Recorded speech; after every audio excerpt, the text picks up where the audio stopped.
believe I'm getting things started.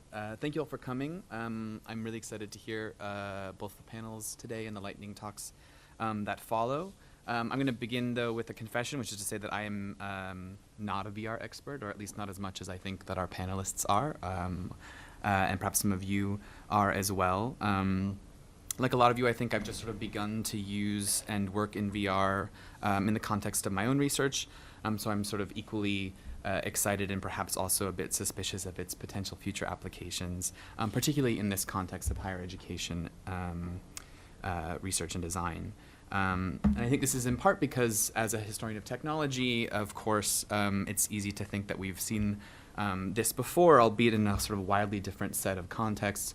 VR, of course, was first developed in the 1960s at places like Harvard and the University of Utah, alongside research into computer graphics and LED technology.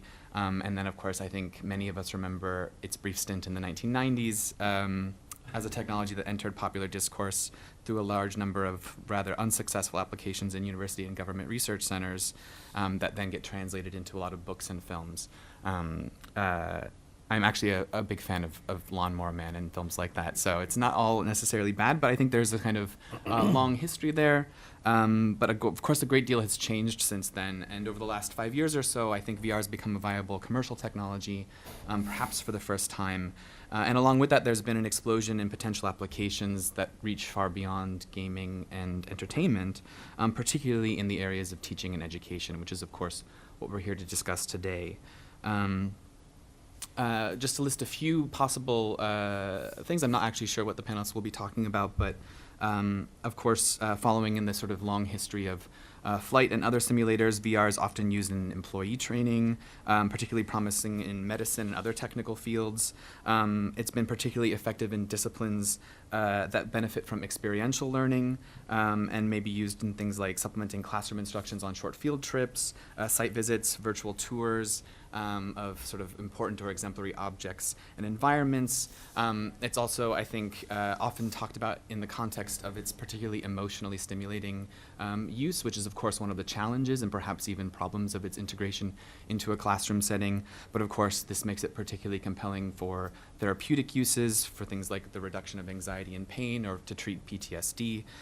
So it really does run a wide range of possible applications, and along with those applications come a set of concerns over things like privacy and, of course, the sort of affective and emotional use of the technology. We all apparently will be signing waivers for precisely that reason, I think, in a little bit. So I think there are a lot of things that are very exciting and promising about this. Of course, there are a number of challenges to VR today. How, for example, do we translate it into research fields that aren't explicitly experiential or embodied, are abstract and conceptual in ways that don't lend themselves to visual representation? How do we develop new techniques for uses without falling victim to the sort of hype around innovation and disruption that might lead to unethical or irresponsible uses that could be detrimental to the goals of higher education, particularly as a kind of deeply social, interpersonal, and contextual environment for learning? And of course, the, I think, analogy most people make is to MOOCs, or massively online, open online courses, which had a moment of hype and then are now sort of seen as a niche application. So today I hope we get some interesting answers to these questions, along with others like, so how is this technology going to impact or is already impacting student learning here at the university? How can we understand VR as part of a kind of larger multimedia classroom that might integrate 3D and 2D applications along with other mixed media environments? How might we have to change our research in this context of these new technologies? And how does AR or mixed reality sort of supplement or transform these conversations that we'll be having about VR today? So there are a lot of questions here, and I hope we'll have a great deal more at the end of your talks. So I'm going to hand it over now, and we'll begin the formal portion of the. Thank you so much. I was told that I'm supposed to be the first one to speak. And for the first speaker, I think that one of the privilege will be that for me to first to mention Real Player One. And I think that I hope that all of you or most of you have seen the movie. So I think that I'm from the engineering background. So if we are going to talk about all the technology, enabled technology that really make virtual reality and augmented happen, I can talk for hours with you guys.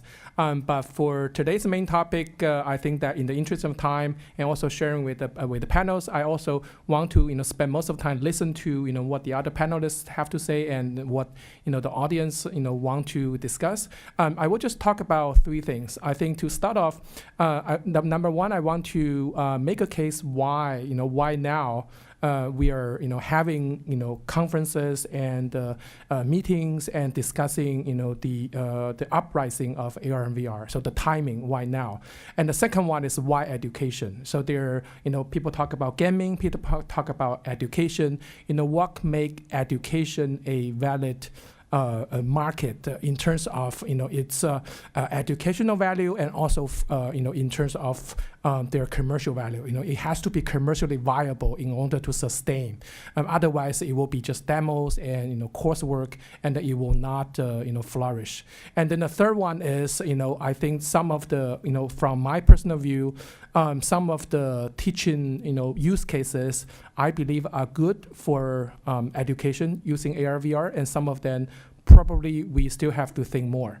So let's get on to the first one. I think that as the chair has said that AR VR started 60 years ago, and there has been up and downs, and you guys probably know about the so-called Death Valley. When you have technology, everybody want to rush into developing commercial products, and a lot of ideas initially just fall flat. I think that it is the right time since 2012. 2012 is really a magical year because that year we have Google Glass, and then we have Oculus launching the Kickstarter campaign. I believe that one really the key factor that bring about the insurgent of uprising of AR VR actually is the maturity of the mobile market, because the mobile market, when people in 2012, it become very, very cheap to source off-the-shelf processors and displays.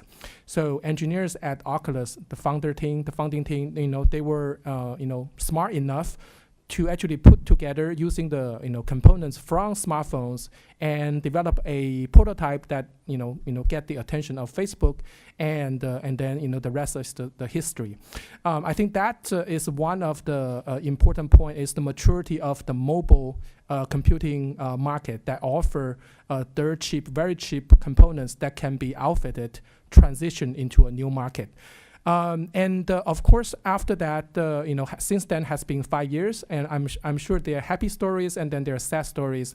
But looking forward, I think that the trend for me will not be reversed. So the reason is because currently I believe that there are three the so-called what I call infrastructure gaps. So those are the gaps that really need.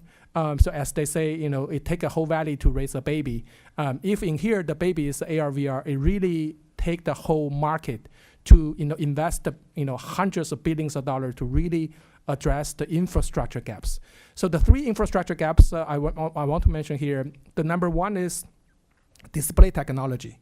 So Oculus and and other companies, they can make those headsets for $500. It's because they leverage the display from smartphones. They are initially the first iteration, they are basically smartphone displays. But however, people realize that smartphone displays, when you put from this distance, which you can call it a retina display, into here, and then with magnification of 2 times, 5 times, 10 times, you are going to see all kind of defects. So it wouldn't be a retina display in the near side distance. So a new set of display technology has to be implemented and has to become volume production. And I think that will be number one. Number two is the communication. People want to do mobile consumption of information. People don't want to be kept on a stationary computer anymore. That has happened for YouTube. So I think that for AR VR to take off, it has to become mobile. So in this case, some of you guys have seen the new HTC Vive. So that actually the Vive Focus. That's I think the worldwide one of the first all-in-one the VR headsets. And also you can also call HoloLens, and being a developer kit, not a product, also in the same direction. So going mobile. So in this case, communication 5G, you need to have the bandwidth and also the latency, less than 1 millisecond latency to be able to enable interaction for that. The last one is processors. You need to have strong processor to be able to support all those functions and running at 90 frames per second. And where is the the breakout point for all these infrastructure gaps to become filled? The timing is 2020, so keep it up. We are in we are in the 2018, and I think that it will be just a few years to get there. Number two is why education. So let me just make a single case. One of the reasons people realize that why when virtual reality become cheap enough that people can buy, the first market is gaming. You may actually think about why gaming.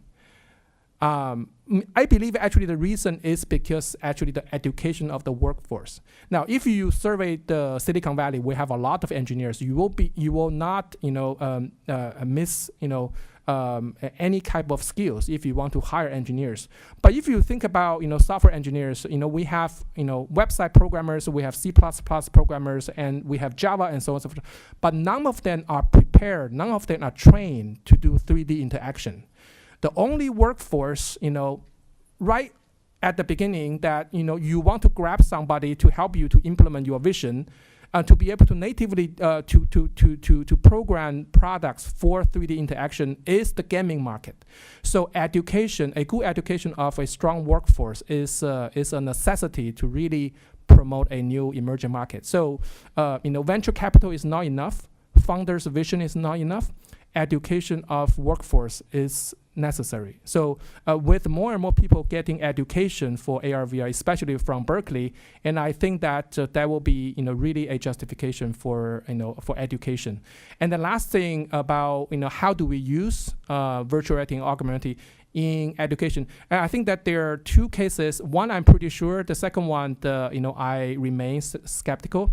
To me, I think that the interaction in education between instructors and students, or you can think about peers to peer. There are two modalities. Number one is symmetric, which means that it's more peer to peer. And another one is more asymmetric in the sense that you have a lecturer that's pretty much one directionally teaching the students, and the students are in the audience listening.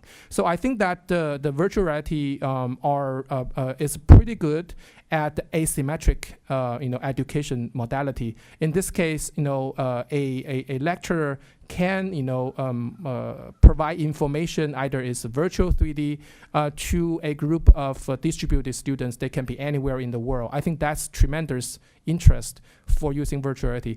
I'm still not sure right now about the technology about symmetric, in the sense that if you really want to do peer-to-peer, and the problem right now is because now you have to have the same capability to communicate without any obstacle between two different type of people. And remember, when you are in virtual reality, you are seeing your peer who is looking like this, and the other person is also seeing you like this, right? So whether that will make a case for WebEx, right? So the Skype VR. So would you like to do a Skype VR, watching your teammates like this? I'm not sure. So that's my short answer. Thank you. Hi, everyone. So as Jean mentioned, Richard Kochi-Hernandez, the head of the new media department at the Graduate School of Journalism, asked me to come here and speak on behalf of the School of Journalism.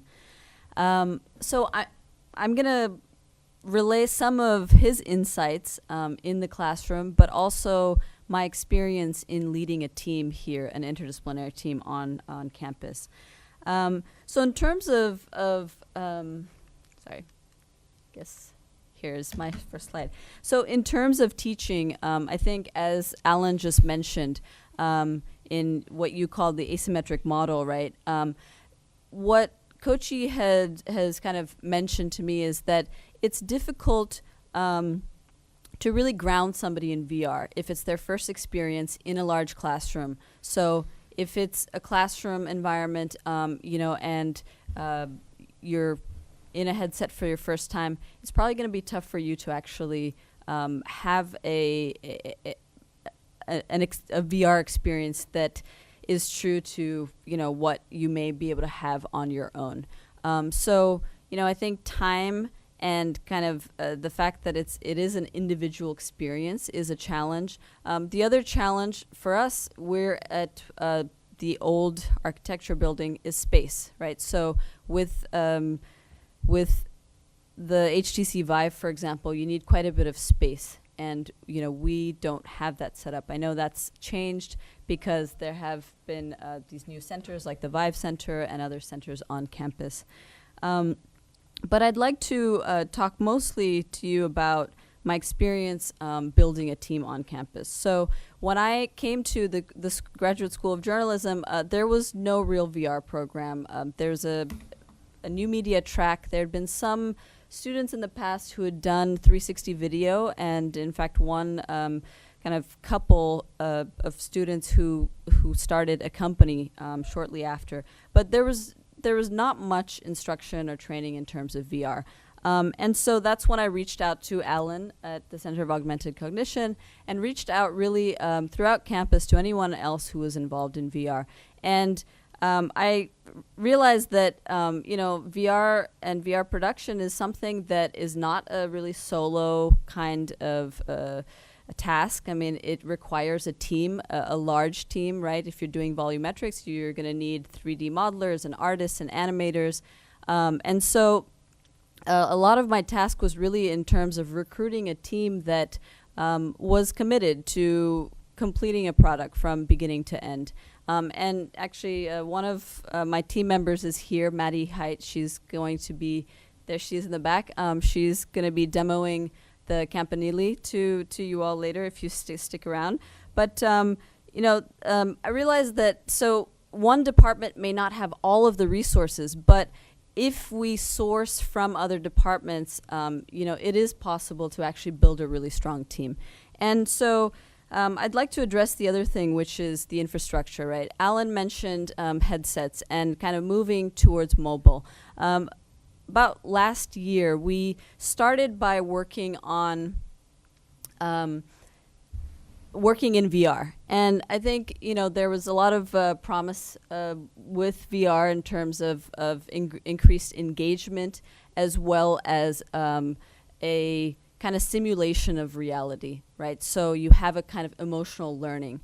And so we started out by creating a team to build this prototype to teach about alcohol safety prevention, right? Alcohol safety. And so what we did was we modeled a real fraternity party and simulated what would it be like to go to a fraternity party before you go there, so that you can perhaps rehearse some of the, you can practice saying no, or you can just see what it may be like, right? But we realized that it was actually very cumbersome, like the headset, and it didn't work at times, like we were doing demos. And so kind of the next stage in our team was really to pivot to AR. And we were at UCSF Benioff Children's Hospital in Oakland, and the team of doctors there had kind of just addressed this need that they had, which was to address the anxiety among pediatric patients who were in the hospital who had been diagnosed with cancer. And so our team kind of pivoted to AR technology, which is much more accessible, right? It's like it's on your phone. You can go and basically, I don't need to carry around a headset or set up anything. So I'll be demoing this later on.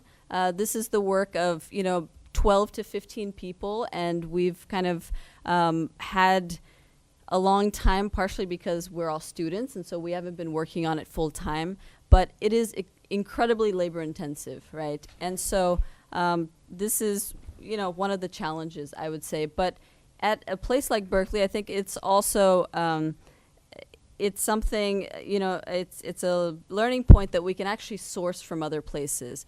As a storyteller and a journalist, I come from a kind of production background, so for us, working in teams comes naturally. The news gathering process, if you're, a writer, is a kind of solo task. But my experience has been mostly in visual journalism, which is very team oriented. Lastly, I'd like to leave you with just that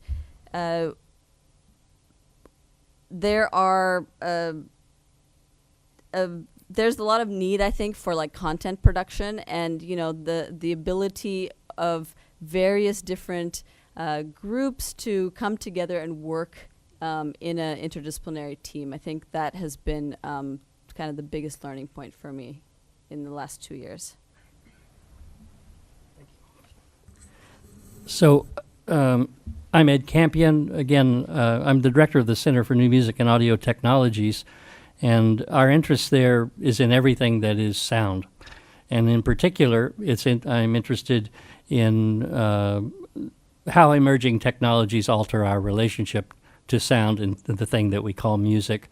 But in fact, we're living in a moment where, in my mind, all of these things have converged, and the whole space of what we call music and what we call sound is we have to rethink these distinctions.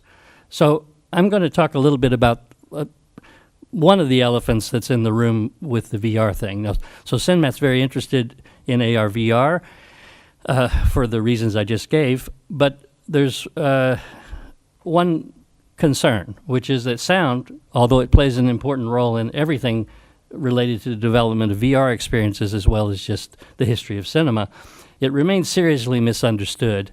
And I think this is a problem that needs to be addressed. So I'm going to try to use this thing now. So we all know, let's see, and so let's go again. So we saw this already, and let's add some sound to it.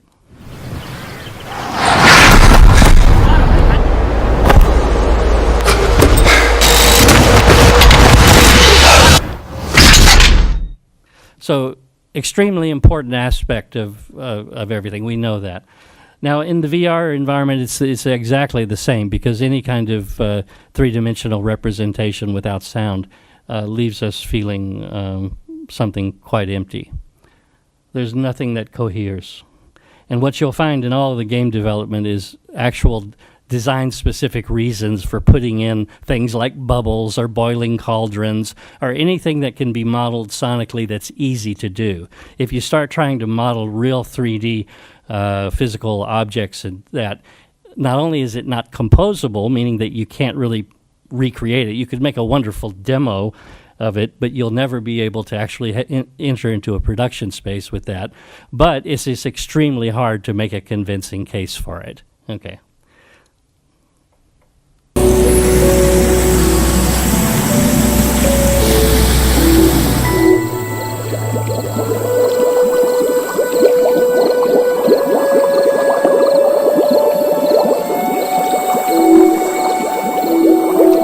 So the typical use of sound in current VR today would be a series of layers. One of them would be some kind of sappy musical accompaniment combined with some sound effects like bubbling water or wings, that sort of thing.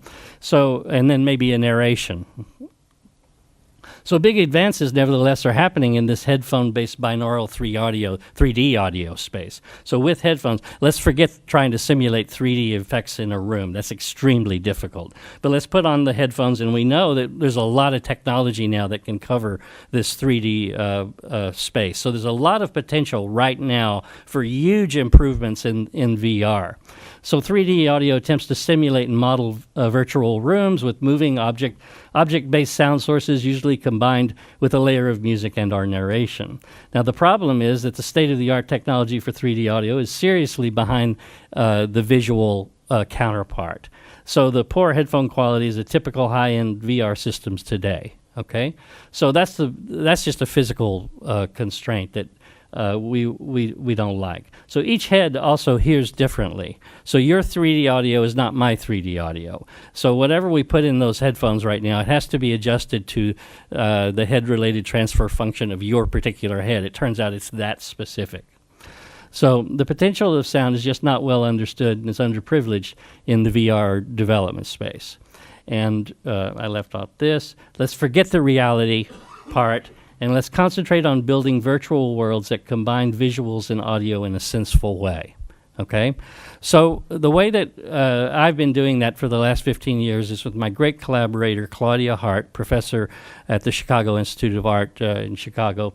And she's been working in digital art for these decades. And we've tracked along as collaborators in installation spaces that have led us to the VR development.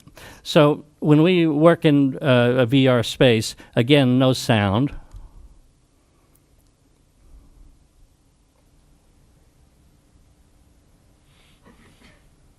So what you're seeing is the flower matrix, we call it, she calls it. This is all by her design. And the characters, the avatars that are dancing in that space represent an interpolation of two types of motion capture. One is a classical ballerina and a professional wrestler. And so the data gets combined into a new avatar, and that's the character. And so you can see already that there's an implicit, within art, within the exploration of art in VR, there's an implicit sense of critique. There's issues of gender identity, the question of access, the question of all kinds of things that we're dealing with that I don't think are very present overall in the VR space. So let's listen to it with sound now. Oops.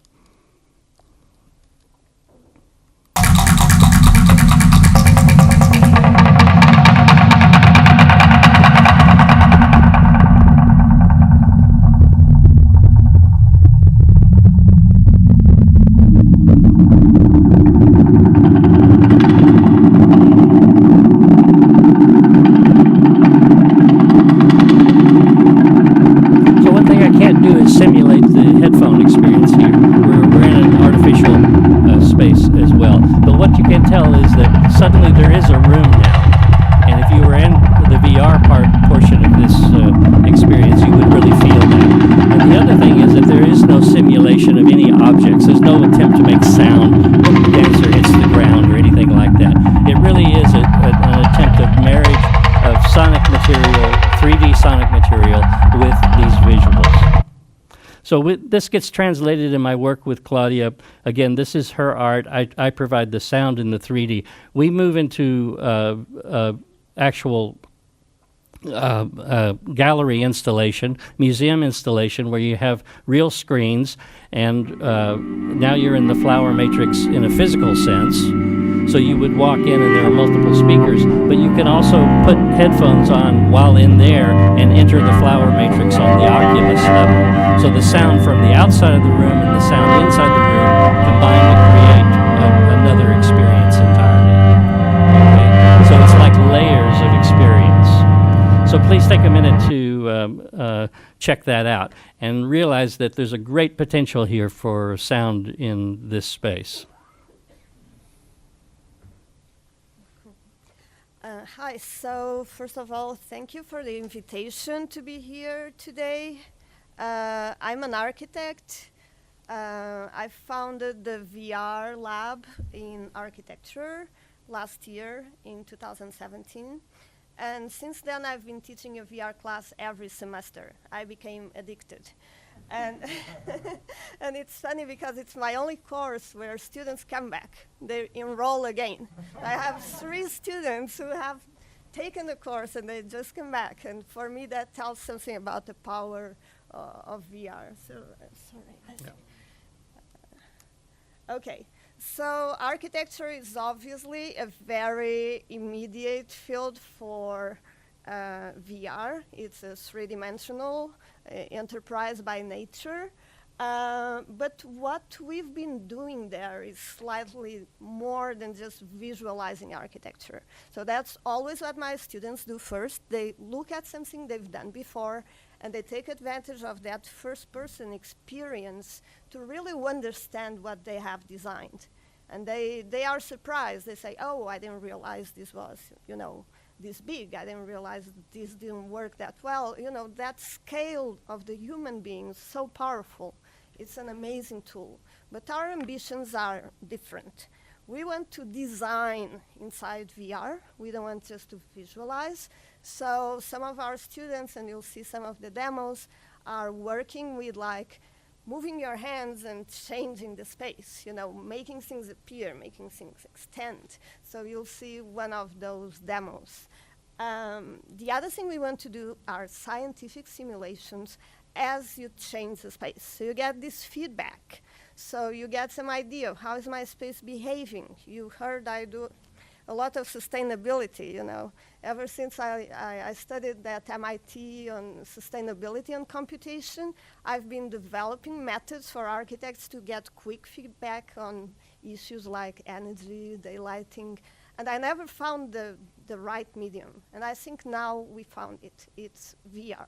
So you'll see also a demo and a lightning talk by one of our students that talks about doing daylighting simulations in real time or almost real time, but with accurate simulation engines developed at Lawrence Berkeley National Lab running behind those simulations. So it's quite powerful.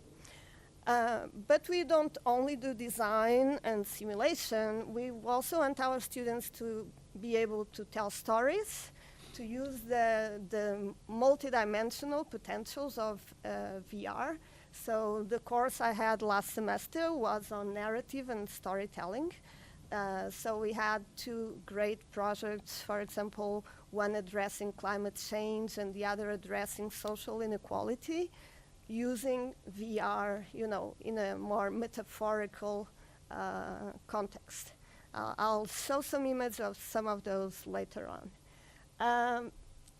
The other ambition is to leave Worcester Hall and to really collaborate across campus. So that's my next project. It's called the XR Maps of Berkeley. So it's really an undergraduate course for incoming students. So as soon as they step foot here, they should be exposed to VR. We're going to start very small, of course, but the vision is, expose them really early on. We created these 3 topics that are cross-disciplinary across campus. So one is enhanced human beings. We're going to be working with robotics, bioengineering, and then literature. The other is the future of work. So that is AI, business, and film. So we're trying to get topics that different faculty address from different perspectives and have the students generate a critical approach through a VR experience to some of those topics. So it's our next experiment. We've been partnering with people out there. So Oculus was an early partner. They offer some equipment, but they have been following closely, and they invite our students for their events. So it's been a nice partnership. ILM and Lucasfilm was a surprise. They actually contacted us because they want VR to be more ergonomic and more open, like to universal design, to accessibility to others. And they thought architects are the people who know about this. So here comes this really unexpected contact, but it's been a lot of fun and interesting. Autodesk is more architecture, so we try to be connected. Part of our goal is really to connect to campus, but also to connect outside to the world. The Bay Area is this amazing ecosystem, and we want to be part of it.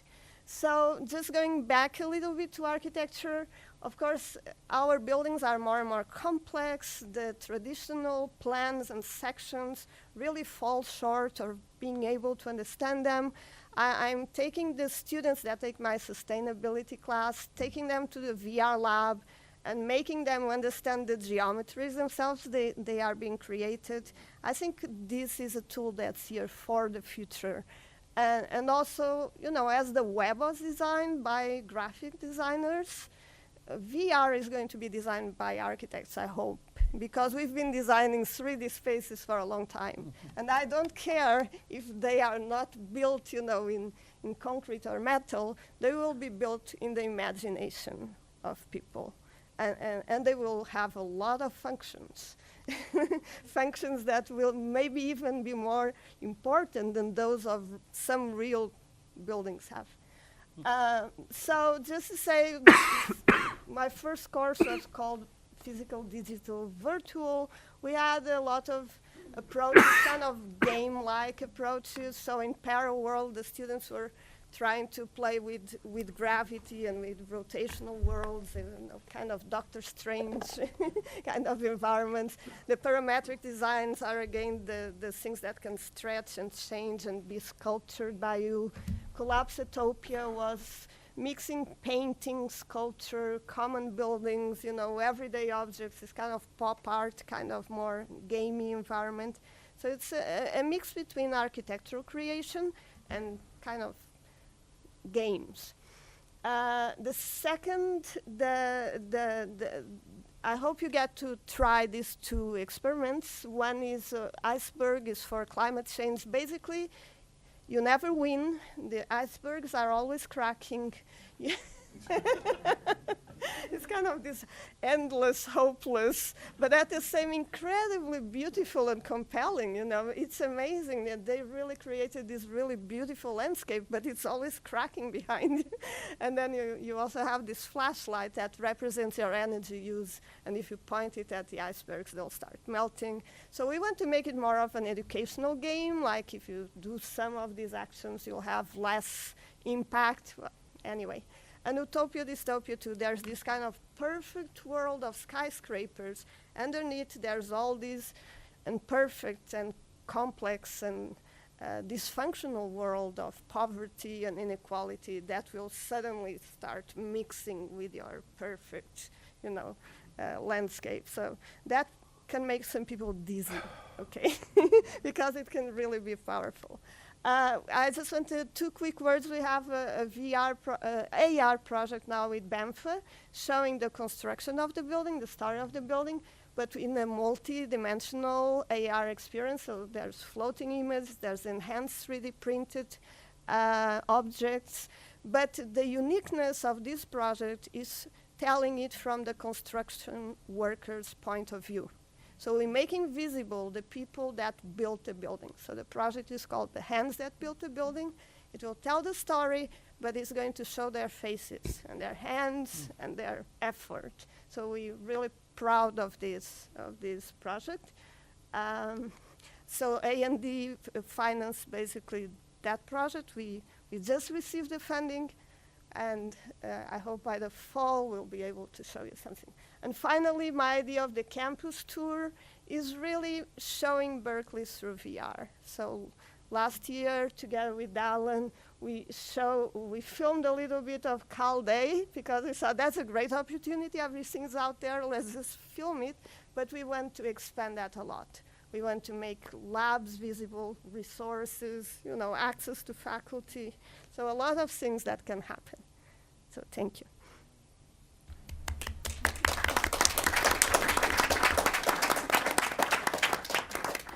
Great, thank you all for those really fascinating panels. I think it's time for Q&A. I wanted to start off with a question, though, and then perhaps we can open it up for the minutes that we have left. Something that struck me quite a bit about Alan's sort of first talk is that you kind of framed really nicely, I think, the 2 different ways we can think about education in the VR space, which is to say that VR can be used in an educational context across all of these different disciplines and in unique ways with unique investments. But there's also an interest in teaching people VR and having people learn how to make the tools that will shape these sort of future educational experiences in this way. And it seems like, in Luisa's talk, and as you just mentioned, there's a need for collaboration as an important part of that, as different disciplines each have their own sort of particular investments in what VR could be. And I think importantly, that's not just about how VR tools get used, and this kind of goes back to my other question about, you know, how does philosophy use VR? How do these other disciplines use VR where there isn't such a clear application? But also, you know, how do the tools themselves get built? How do we create collaborations not only with technologists helping other people apply this to the classroom, but this is a field that, as you mentioned, is continuing to grow and change. We haven't solved all the problems yet. Is there a space for collaboration in the development of the technology itself as we move forward, such that it's not just this inevitable, you know, rush toward some perfect future Ready Player One? I have not seen the film yet. That's a great film. So yeah, I mean, I wonder if you could speak to this idea about collaboration, both in terms of applications, but also perhaps in terms of tech development itself. Do you guys want to start? Sure.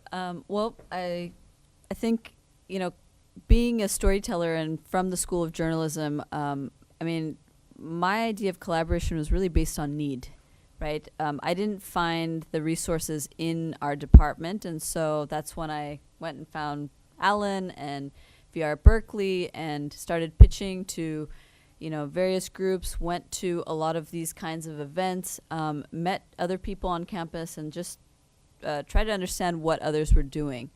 And so I think that's really important, and just to keep that, it's great to see that now, like a few years later, there's an actual forum for this, right? Whereas I felt like when I first came to Cal, it was just like running around campus, like trying to find, you know, other people, like-minded people who were interested in exploring the space. But I think it'd be great to have some more formalized discussions around those collaborations, and also, you know, in the approach, because, for example, while you know, my background is in visual storytelling, I'm working with, you know, perhaps 3D modelers or with developers who speak a different language. So I think in some ways it's really to understand each other's language and try to kind of find a place where, you know, we are able to understand each other. To me? Okay. To me, I think that, again, my background is in engineering. So from my background, I learned from a wise man, probably you guys also heard that if a method works the first time, it's a hack. If it works the second time, it's a theory, right? So I think for AR and VR for education, especially in, you know, higher education like Berkeley, we should be focusing on really to find methodologies that can be duplicated, and then that can address a mass problem rather than, you know, case studies of very niche use cases. I think the generality is really important. So in this case, I think that there are several use cases I have seen that really emphasize the need for virtual reality, to make virtual reality functions of that to be must-have rather than nice-to-have, right? So, you know, at the end of the day, consumers are lazy, and also whatever that from academia that we propose, and then when we do the technology transfer to commercialization, it has to have a commercially viable plan, commercially viable, you know, solution. Otherwise, it will not be sustainable. So to me, I think there are two. I clearly see a clear path moving forward for, you know, academia and industry to work together to solve.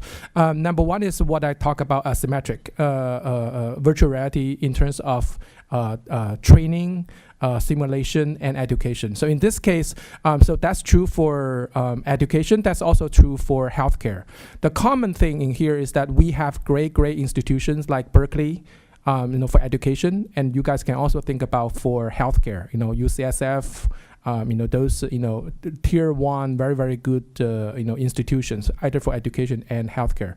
But the need for information is everywhere, right? So, you know, we don't even need to stop at, you know, the US. We can really, you know, think about, you know, worldwide. So in those cases, you know, in healthcare, I mean, you can be a, you know, expert specialty in some, you know, diseases, but, you know, your patients can pop up anywhere in the world. And how can you actually fulfill your potential to use your knowledge and know-how to cure people around the world? I mean, right now without virtual reality, you have to ask patients to come to San Francisco, to come to Oakland, to be treated.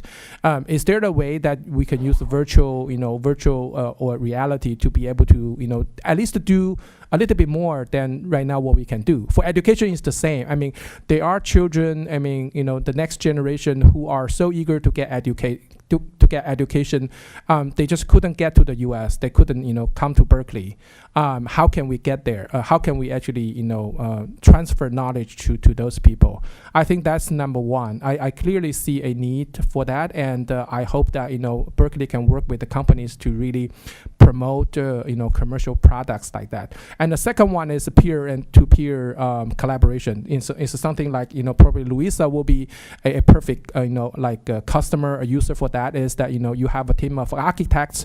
They may be in San Francisco and also in New York, and they have actually the same set of skills, but they are collaboratively working towards a common goal to complete a design or so on and so forth. I think that in these two specific areas, I do see a potential mass market solution that can actually come very, very soon. And I'm very excited to work with anyone from my engineering background to be able to promote those things. Yeah. I think every time a disruptive technology comes up, we need time to create a language to use it. So I guess when film first appeared, it was kind of animated pictures, moving photography. And then it took decades to develop new ways of using film for different ways and for different disciplines. And I think that's what we are going to have to do with VR. I think very different disciplines will be able to use it in very different ways, and fields of knowledge too. So I'm guessing like film evolved into documentary or fiction or non-fiction or sci-fi, or we'll probably have a plethora of approaches to VR in a language that is yet to develop. I think we're all giving first steps. No one knows exactly where things are going. We're exploring. I think all disciplines will probably have some use for it. I'm not sure about philosophy. That's the tough one. That's the really tough one. But I can see, we know how different disciplines that are using it more scientifically, I don't know, the benefit of being able to navigate a molecule or a protein or a cell, and really understand things by being inside those microscopic components that was so hard to understand, just to think how the DNA geometry took them so long to find out if they could get in there in VR. I don't know. So there will be much more specific ways for some disciplines, and for others really speculative. And I think that's the power of it. So I wouldn't want to disparage or in any way the idea of directed research or focused, usability, applicability of these technologies. But I really would emphasize that don't put the walls up yet on what is possible in these areas. You haven't looked carefully enough. This is where art makes a difference. That is, you need unfettered research in the area of these technologies, and you need to have a space in which you don't necessarily have an end goal. You've got to throw yourself into it, and that's where the collaboration question comes in, very, very important. You've got to learn, we've got to learn to collaborate across the engineering boundaries, the artists and the engineers and the designers and the architects. We've talked about it for decades, and we happen to know that that it's not as easy as it appears. So that's going to be critical. But I would make a case for laboratories which don't have directed purpose in this area, but do have the resources to really delve deeply into what might be possible. Yeah, I think we have time for a few comments.